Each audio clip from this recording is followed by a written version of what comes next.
Tradisi Jawa paling nikmat ki ngene iki lho cah. Hai halo, assalamualaikum tim horiku. Dino iki misine emak budal suronan utawa sedekah bumi. Deloken to, bocilku kopian wis koyo ustaz cilik ki.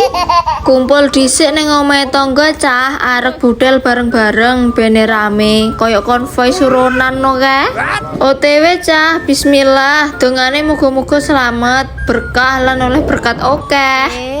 Wis teko nggone ki lho cah, iki pinggir dalan dadi musala dadakan. Ki lho ketemu senior utawa artis legendaris ki lho cah, mesti oke sing kenal karo wong iki. Komen ning sor ya cah. Wis padha ngenteni dimulai ki lho cah, sing tuwek padha gosip, sing nom padha dolan HP. Iki ngono posisi selametane ning pinggir dalan cah. Tradisi Jawa ki unik, dalane malah rame, tapi ning ati ya tentrem. Alhamdulillah wis padha kumpul kabeh cah, sak RT, sak RW, sak dulur, enek sing nggawa anak, enek sing nggawa rantang. Ki apa lo mak rantang? Ojo banter-banter, nggih persiapan jaluk berkah.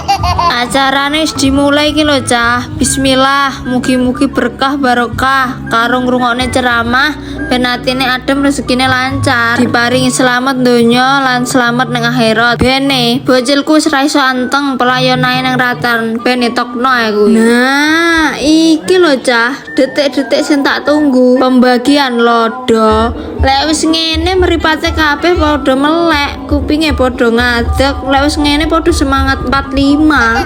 Lek kene pembagian sego diadai kertas minyak cah, klasik banget toh. Lek neng gonamu piye tradisine cah? Komen yo. Lek neng kene kertas minyak sama dengan kertas sakral. Wangine ki lho cah, jan sego gurih plus lodo, beh surga dunia.